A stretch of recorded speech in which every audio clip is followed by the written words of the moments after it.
Hello, everyone. All right, let's get started with class. I'm excited about today's class. We're going to talk about Genesis 4 and Genesis 5. It's going to be Cain and Abel and the genealogy in chapter 5. I know when you maybe hear genealogy, you think that's really boring. I don't even know why it's there. Typically, I skip those. We're going to show a little bit of the purpose of at least this specific genealogy, why it's here in the Bible, what it has to say to us theologically, but also just in context surrounding what's happening. To go through some of this, we're there in class, awesome. Next week's going to be the flood. I'm excited about that and some things we have to say about that. All I want you to get from this overall is there was 4 events and 4 people. That's an easy way to split Genesis up. 4 events, 4 people, the first 11 chapters, the latter 12 through 50. And so that's good to know. 4 events, 4 people, categorize Genesis that way. This is how today's class is going to be outlined. I decided to not do questions this week. We're going to talk about the Cain and Abel story, then the family of Cain, and then the family of Seth, and some distinctions between those two things and what we have to learn from those things. This is something that I want to highlight that I found out this week, and it was really, really cool to me. This was new for me. A way that you can view Genesis as a whole is through the lens of the curses. So if you think about the rest of the Genesis and the stories that we'll be talking about, this is one of the ways you can think about them, including tonight with Cain and Abel. So if you think about what the curses were, we didn't spend too much time on them last week, but it's back in chapter 3, verses 14 through 19. And if you want to break them up in 3 parts, with the serpent, and then you have the woman, and then you have man. And these would be ways that you could categorize these curses, is that there's going to be the seed of the serpent versus the seed of the woman. And you're going to have the bruising of the heel of the seed of the man, or the seed of the woman, and then the bruising of the head of the seed of the serpent. And you're going to see this battle between these 2 sides. But at the end of the day, the seed of the woman is promised victory. What's really cool about this is you see this pattern throughout the rest of the book. So what we're going to see here in this next story is someone who is the seed of the serpent. You're going to see Cain, and someone who's the seed of the woman, Abel, and their fight and their battle. And you're going to see this progress throughout the rest of the book, and even kind of the rest of the story of the Bible, where you have these 2 sides that are constantly fighting against each other. The same is with this familial strife, this pain and childbearing. I don't think this is supposed to just get across the idea of this moment of deliverance of the baby coming into the world, but overall, just the overall picture, where you have troubles with conception all throughout Genesis. If you think of things like the baby wars, but even things like Sarah's barrenness, you have the raising of the children, where you have things like Jacob and Esau, where you have your siblings fighting against each other. Again, Cain and Abel. And then finally, creation groans. This changed relationship with creation we see, where there's things not happening like they should. One of the big examples of this is at the end of the book with the famine. This famine leads them to go into Egypt in the first place. This is because of the curse and overall death, and we'll highlight that in chapter 5 today. But all these things have entered into the world, and you can see them pictured throughout all these stories in Genesis themselves, over and over and over again. So I just want to introduce this lens as we continue through Genesis and be thinking about this. How is the curse being represented in the story that we're looking through today? How is this going to be highlighted? What are some ways that I can see this for myself? But I think this is a good lens to view through. Does anyone have any thoughts on that before we keep going? Great. We're going to read today because it is a shorter section. I think we're going to read at least some. I don't think both chapters in their fullest, but I'm going to take the time to read the first 16 verses right now. Now Adam knew Eve, his wife, and she conceived and bore Cain, saying, I have gotten a man with the help of the Lord. And again she bore his brother Abel. Now Abel was a keeper of the sheep, and Cain a worker of the ground. In the course of time, Cain brought the Lord an offering of the fruit of the ground.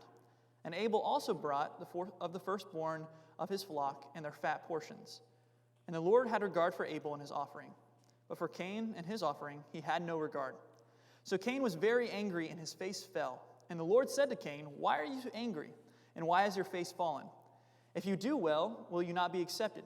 And if you do not do well, sin is crouching at the door. Its desire is contrary to you, and you must rule over it. Cain spoke to Abel his brother, and when they were in the field, Cain rose up against his brother Abel and killed him. And the Lord said to Cain, "Where is Abel your brother?" And he said, "I do not know. Am I my brother's keeper?" And the Lord said, "What have you done? The voice of your brother's blood is crying out from the ground. And now you are cursed from the ground, which has opened its mouth to receive your brother's blood from your hand. When you work the ground, it shall no longer yield to you its strength. You shall be a fugitive and a wanderer on the earth." Cain said to the Lord, "My punishment is greater than I can bear. Behold, you have driven me today away from the ground, and from your face I shall be hidden. I shall be a fugitive and a wanderer on the earth, and whoever finds me will kill me." And the Lord said to him, "Not so. If anyone kills Cain, vengeance shall be taken upon him sevenfold." And the Lord put a mark on Cain, lest anyone who found him should be attacked. Then Cain went away from the presence of the Lord and settled in the land of Nod, east of Eden. Okay, so there's some things that I want to highlight. And I want to look at this first verse first. You have this coming into the world of Cain. And Adam knew Eve, his wife, and she conceived Cain, and she names him Cain. And there's this saying that goes along with it: "I have gotten a man with the help of the Lord." And I think there's something being shown about the heart of Eve, and I think it bookends this chapter very interestingly. And so you have Cain being brought into the world and Eve being in that picture. And then at the end of this chapter, you have Seth being brought into the world and Eve also being shown in that picture. And I think this is happening for a reason. Notice how this name is crediting God. I have gotten this man with the help of the Lord. We even see some tones of that struggle in childbearing that we can maybe apply. I don't want to push too heavily here. That maybe there was a struggle involved in Cain coming into the world, that with God's help, then I was able to bring this man into the world. Maybe there's something like that going on. But overall, you see this heart change happen. Remember last time we saw Eve in chapter 3? I want to elevate myself. I know that God gave me his image, but I want to make the rules. Maybe I know better than God. That's not the same Eve that seems to be appearing in verse 1. And so there seems to be something that happened, and I think it's something that should happen for all of us. But before we get there, she also talks about Seth. So go to verse 25. "And Adam knew his wife again, and she bore a son and called him Seth. For she said, 'God has appointed for me another offspring instead of Abel, for Cain killed him.' God has appointed for me another offspring." This word offspring or seed, depending on what version you have, is the same word used in Genesis 3:15 of this battle and this prevailing against. And so you see even maybe a longing for this day where the seed of the serpent will be overcome, where all these curses will be overcome in the future. This is just where her mind's at. And I think what this is showing us here is that sin should teach us humility. It should teach us that God was right. That if we go through a time, if we have a decision we make in our lives, where maybe we made some of the same mistakes as Eve did in chapter 3, where we get into some of those same mindsets, there should be something that happens to us after that occurs, and some of the consequences come out, where we say to ourselves, I wish I listened to God. I wish I didn't push the limit, and I didn't have to find out through my consequences that he was right. I just wish I trusted in him, and I trusted and just was obedient. And I think that's where Eve is at. And maybe you feel like that's a stretch, but I think it's clear in the text from the things that I brought out. I also think she's becoming a contrast to the unrepentant Cain. And so we see later on, one of the mistakes that Cain makes is when he has a conversation with God, he never has this repentance. He never says, "I'm sorry for killing Abel." He never has those attitudes whatsoever. And so it's interesting how Eve is being portrayed in this way, opposed to her son later on. Does anyone have any comments or thoughts on that? LR? There's a theme here of bearing sin and bearing things. Cain says, "The sin's greater than I can bear," but 1 Corinthians 10, God will not allow you to be tempted more than you can stand, or bear more than you can stand. And that's for Christians. Here, Cain is not right with God. His countenance is fallen, which shows his attitude is bad.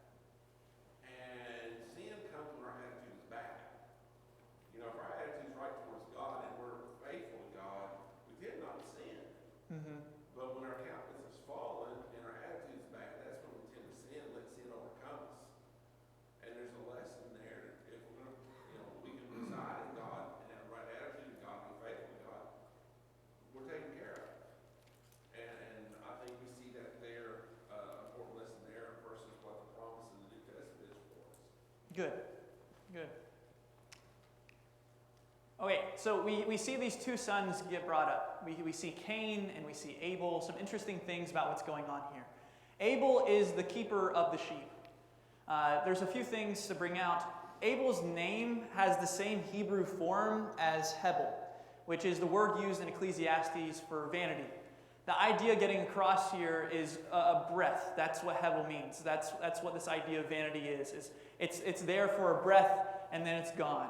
It's like it was never there really in the first place. And that's kind of what you see with Abel's life. Abel's there and then he's gone. He's like a breath that was there and then passed away. Another thing along with this is that Abel starts this line of persecuted shepherds. So can you guys think of anyone else in the Bible that was a persecuted shepherd? There's multiple examples. David, that's one example. Moses. And then the ultimate example, Jesus. And so you see this pattern starting to form. Remember, Genesis is this book of beginnings. It's starting a lot of these themes we see go throughout the rest of the Bible. And then you have Cain. He's a worker of the ground. And you see these two roles. I don't think there's too much to bring out about these two roles, specifically about how one's better than the other. I don't think there's any point to be made like that. We keep going, and we see that these two men have offerings given to God. And so Abel's offering is the firstborn of his flock. And this is often what I've heard emphasized. This is what makes his offering distinct and set apart from Cain's offering, is that he gave his firstborn. And I think that's a good lesson to learn from this, is that we should be giving God our best. And we shouldn't be giving God our seconds. And so maybe, if Cain gave God his first fruits instead of what it says here, just normal fruits, but God even takes grain offerings later, so it doesn't seem to be that distinction. It seems just to be he didn't give his best. He didn't give his best, and Abel gave his best. And so God had regard for Abel's sacrifice, but he didn't have regard for Cain's. But besides this principle of the first fruits, can you guys think of any other things that are wrong with Cain's offering or the situation involving Cain? Do you see anything else within the text that might indicate to us that this isn't just a problem of first fruits? I think that is a part of it, but I don't think it's the whole. Maybe in verse 5, I'll give you a hint.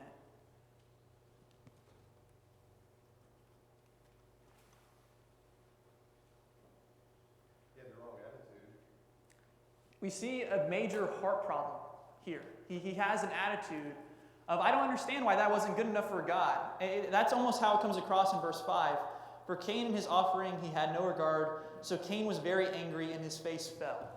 Where he's like, how dare you, God? I gave you some stuff. Why wasn't that good enough for you? I put the things on the thing I was supposed to, and I don't understand why this is an issue. And so we see a heart problem of this posturing towards God of you should just accept and you should be okay with all that I gave you. And I think we can fall into that sometimes, that, I showed up, isn't that good enough for God? I gave him something. Miss Carrie asked me a question. She sent me a text today, and she asked this question that I think is really interesting of, is it okay to give, not okay. Miss Carrie, do you want to say it better than I would? I'm so sorry to put you on the spot. Is it better to not offer at all than to offer half-heartedly or in the wrong manner? That's the question. So, is it better to offer at all or in this half-hearted manner? What I would say is if you look at situations like Malachi 1, where you have these offerings being given at one point, and you're getting, these animals that are lame, these animals that are blind, they're not giving their best. And what God has to say to that is it would just be better if someone just shut the doors to the temple. I really wish that this just wasn't happening at all. And so I think we're seeing that same principle within this of, if you're going to give me your seconds, if you're going to give me just your halves, you're not going to give me your best, you're not going to give me your firstborn, you're not going to give me your first fruits, and you're going to have this bitter heart about it, what are you even doing? Matt? Building on your point in Malachi, it was their attitude. It was, what a weariness this is, that we're giving God our seconds and our thirds. This is just a weary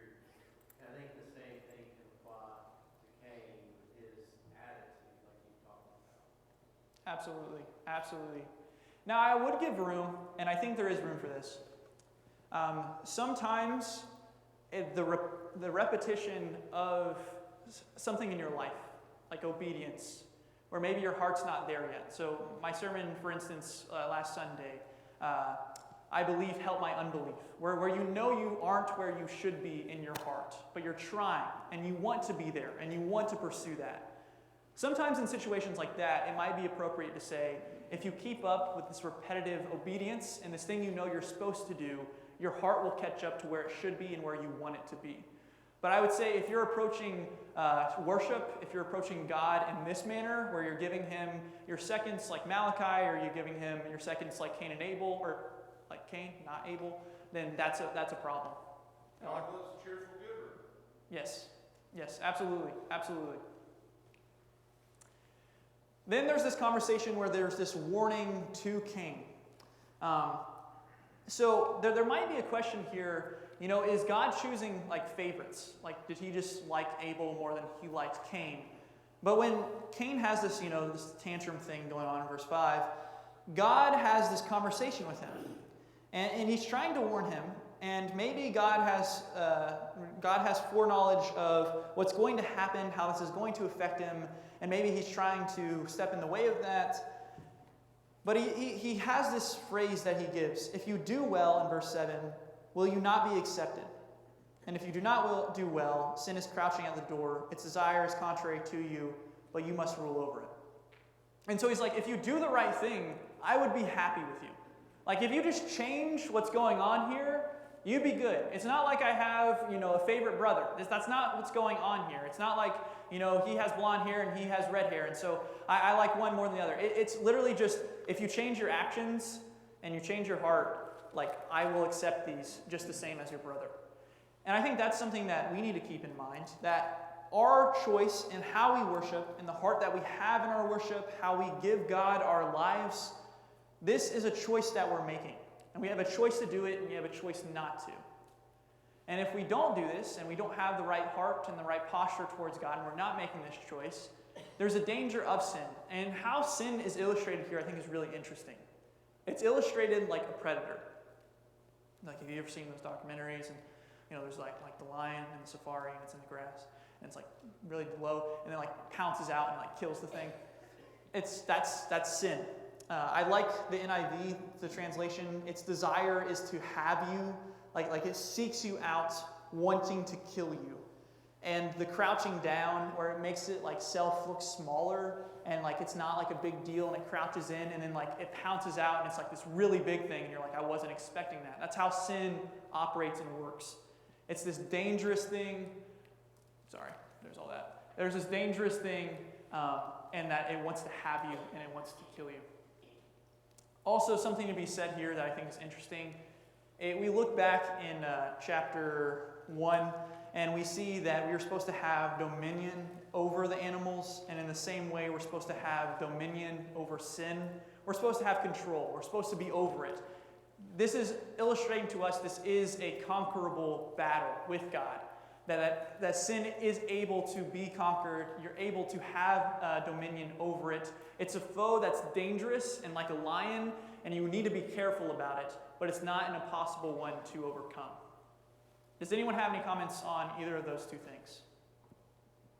I think the same kind of idea is echoed in James chapter 1, where it says, each one of us is led astray, or not led astray, but each of us are tempted by our own desires, and when that, comes to fruition, that leads to sin. But there is that time where you are just tempted and it's not sin, which is what is going on here. Yeah. It's like he's already sinned, and I think that's important. Like, the way he's approached God has been sinful, but at the same time, I think you're completely right. Where are you going to just let this keep spiraling, and are you going to let this snowball effect? And it's like, right now you're in a state of temptation. Are you going to allow it to get to a place of full-blown sin?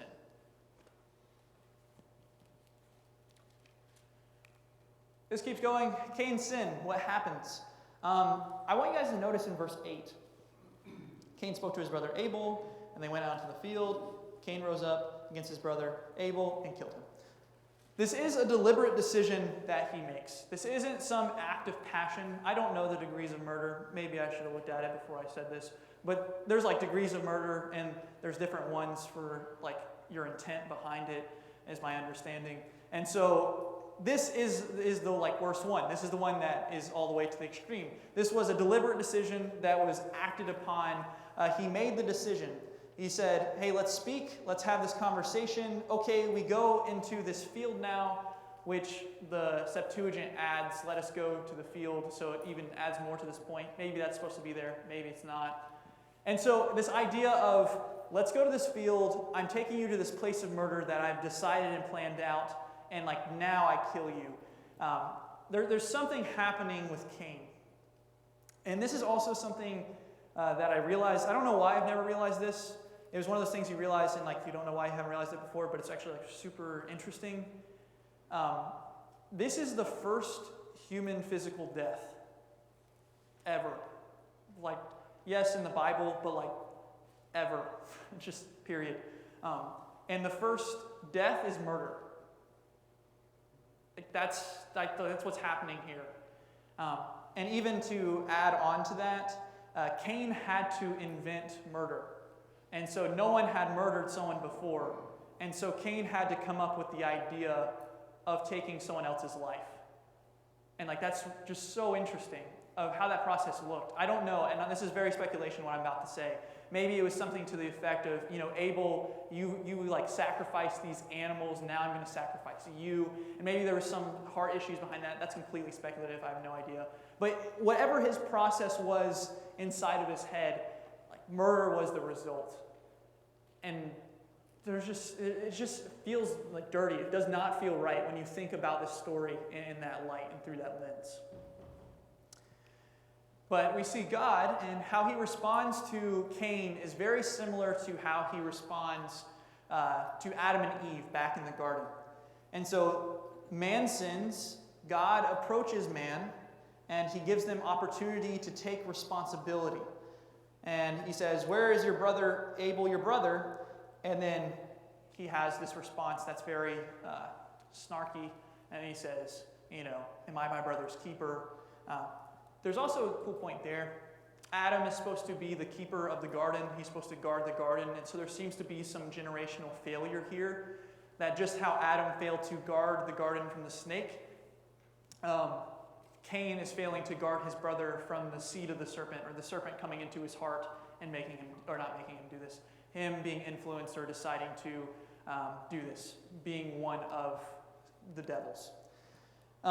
So there's this hardened answer, and so you see this similar thing from God, this worst results in this like degradation generationally of people, and then you see this judgment on the sin. So the same pattern. God approaches the sinner, he gives room for repentance, man fails in that room that was given, does not take responsibility. There seems to even be a worse response here than in the garden. And then there's judgment on that sin. So we saw back in chapter 3, this was in the curses. Cain gets his own curse.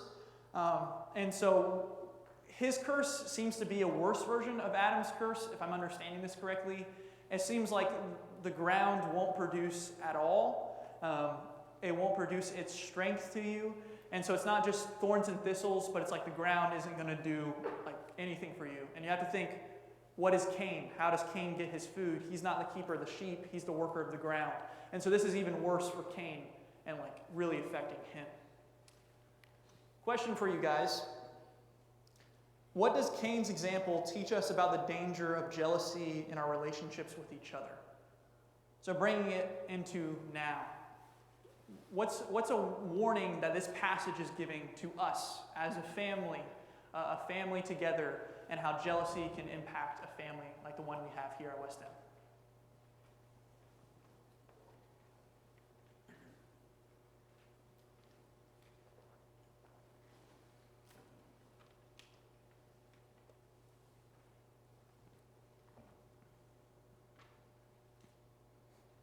Christy? It's destructive.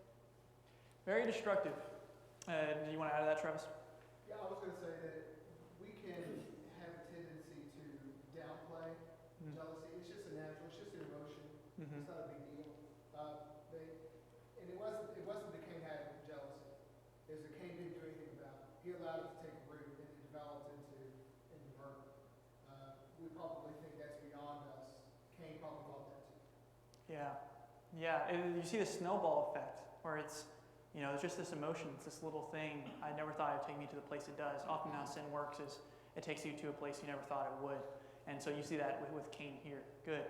Ms. Carey? Jealousy develops, I think, most of the time from a lack of gratitude and appreciation for what you've been given and blessed with. Even when it's a simple jealousy, if there's I'd really like to have that thing that they have. You can control that if you look back on what you do have and what you have been blessed with, even if you still desire that. But if you don't have the gratitude for what you do have, then that jealousy tends to get worse. Yeah, it's this building, this compounding emotion that happens within us, where our focus is in the wrong place.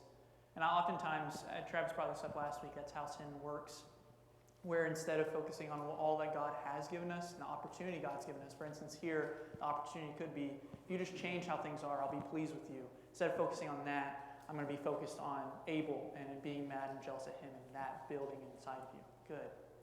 We're going to keep going. One thing I want to bring out here is this idea that the unrighteous respond to righteous people or righteousness with hostility. And so the darkness does not like the light. The darkness does not like the light. And the response should be repentance. That if I see someone that's doing something that I'm not doing, that I know I should be doing, my response shouldn't be hatred and jealousy towards them. Instead, it should be, I need to change how I'm living my life. And I need to handle me. And I need to change those things. And that's the point that 1 John 3 brings up. We should not be like Cain, who was of the evil one and murdered his own brother. And why did he murder him? Because his own deeds were evil and his brother's righteous. And so John brings this point out, and he creates this illustration where he says, you're being a murderer when you're hating your brother.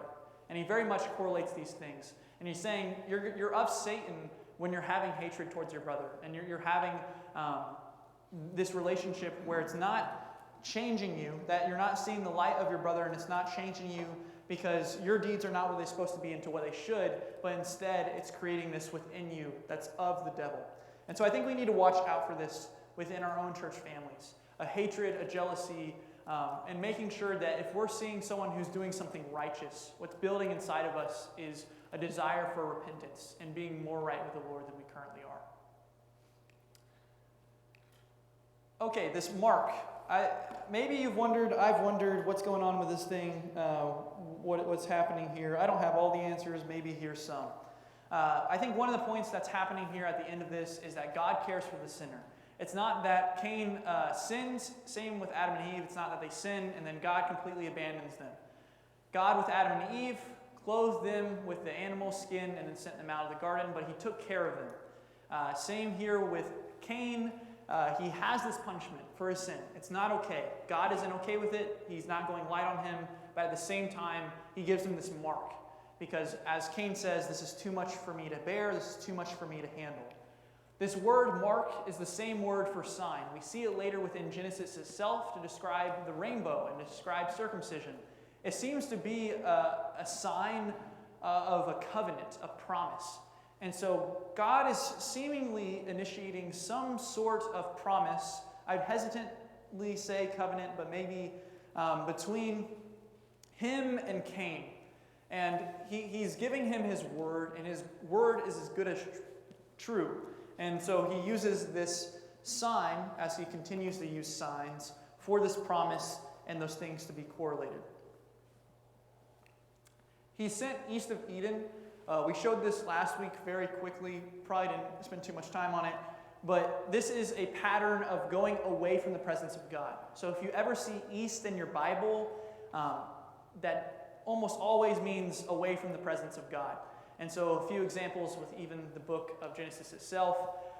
You have Adam and Eve, when they go out of the garden, they're going east. You have here, they're going east. You have Lot, he goes east. into Sodom and Gomorrah. East is just not a good direction theologically as being presented. Nothing against, I don't think we're supposed to take that into, I think it's just a point being made that's trying to show you that. Does that make sense? I don't know. That didn't probably make sense. But at the same time, if you see that in your Bible, that's probably what it's meaning. The people in the Bible are making bad decisions that are leading them away from the Lord.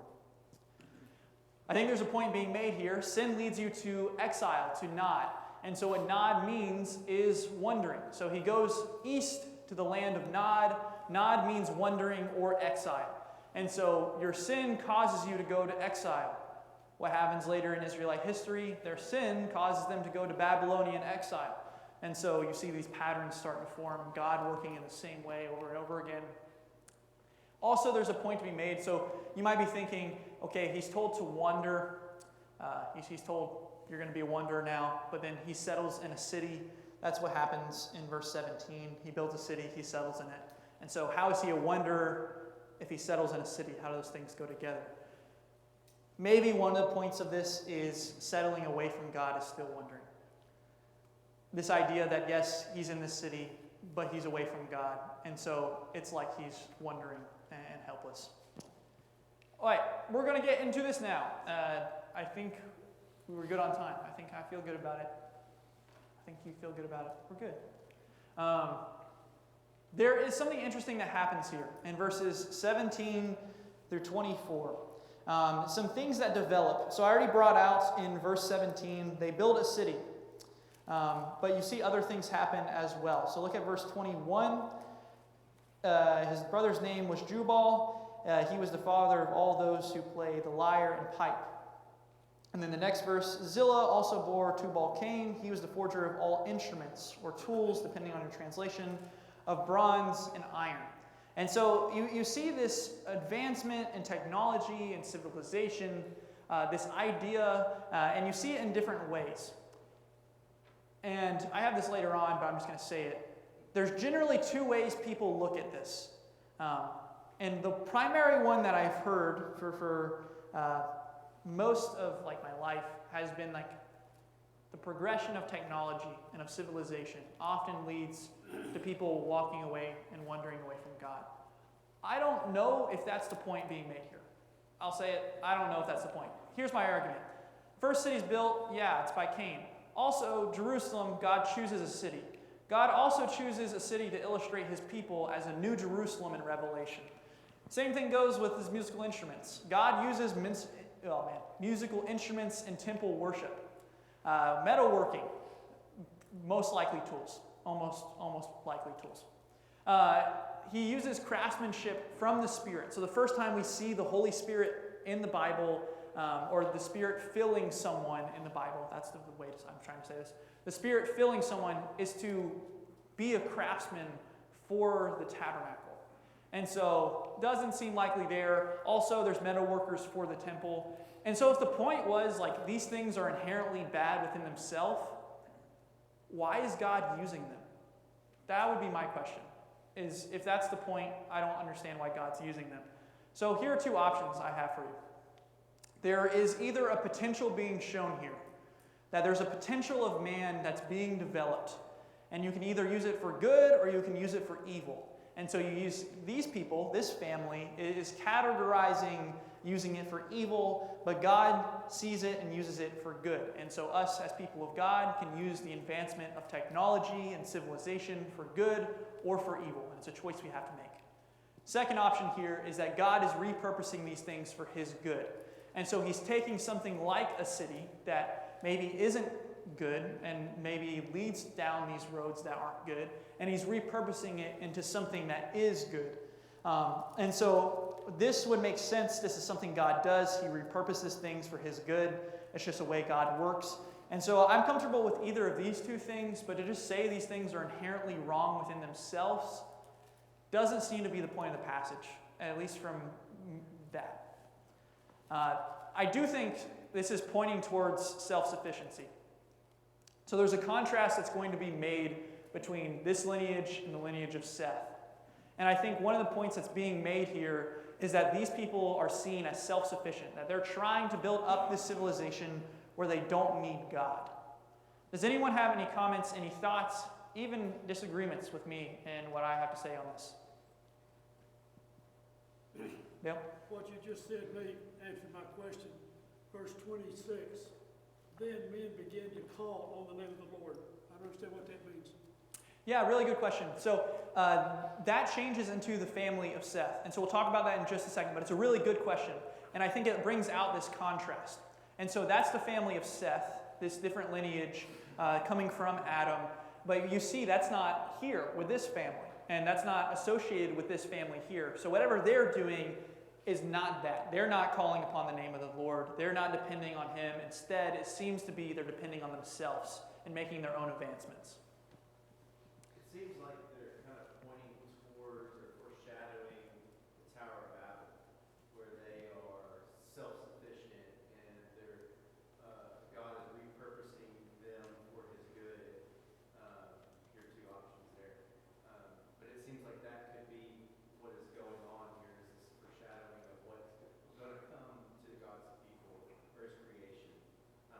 No, I think that's a really good point. It's like this hint of what's going to happen and soon. And I think you're on the money in that. And so the seed of the serpent, the kingdom of the serpent, this is what it looks like. And we see that again in the Tower of Babel. And then we see this contrast of this opposite kingdom with the family of Seth. And something I think is missed a lot is I think there's a contrast being made between the Tower of Babel and the family of Abraham being started. And so there's that contrast again of these two different ways and these two different walks. So I think you're on the money. We're going to keep going. The family of Cain, the question of polygamy. This is the first time you see polygamy in the Bible, is with this guy named Lamech. And let me just read you this beautiful poetry that Lamech says. In verse 23, Lamech said to his wives, Ada and Zillah, hear my voice. You wives of Lamech, listen to what I say. Very loving husband. I have killed a man for wounding me, a young man for striking me. If Cain's revenge is sevenfold, then Lamech's is 77-fold. And so, this is not a stand-up God. If you're trying to make an argument for polygamy, and you're like, well, look at Lamech, I don't think that's a strong argument. You have this guy who brags about being worse than Cain. That, if you thought Cain was a problem, you just wait until I come on the scene. No one's ready for Lamech. And then you have this guy who's murdering children. That's what that means. This idea of this young man, it means like a lad. For striking me, that literally means like bruising you. So imagine like this little kid comes up to you after church and like slaps you because they're a little kid. And then like, that's what happens. It's like that, like that's not, like that's who this person is. And he's bragging about that. It's not like this thing he's shameful about. Along with that, this is a celebration of sin. He literally made a song celebrating these ideas and these things. So polygamy, we see in the Bible, it seems that God has some sort of allowance for it in the Old Testament. At the same time, it never has positive connotations. It almost always is negatively associated. And we see this later on even with good people like Abraham, when you have Sarah and Hagar, and you have this just really messed up relationship. They send Hagar away. We'll get there when we get there. And you can even look at Rachel and Leah, and you have these multiple wives, but then they're in this baby war, and it's making a really big problem just internally for their family. And so, yes, it is present in the Bible, and it is present, but it's never in a good connotation. It's always bad, and this is the first time we see it, and it's not good, even from the start. The family of, I meant to say Seth. I don't know why I did Abel, but here, I mean, they're related, but Seth.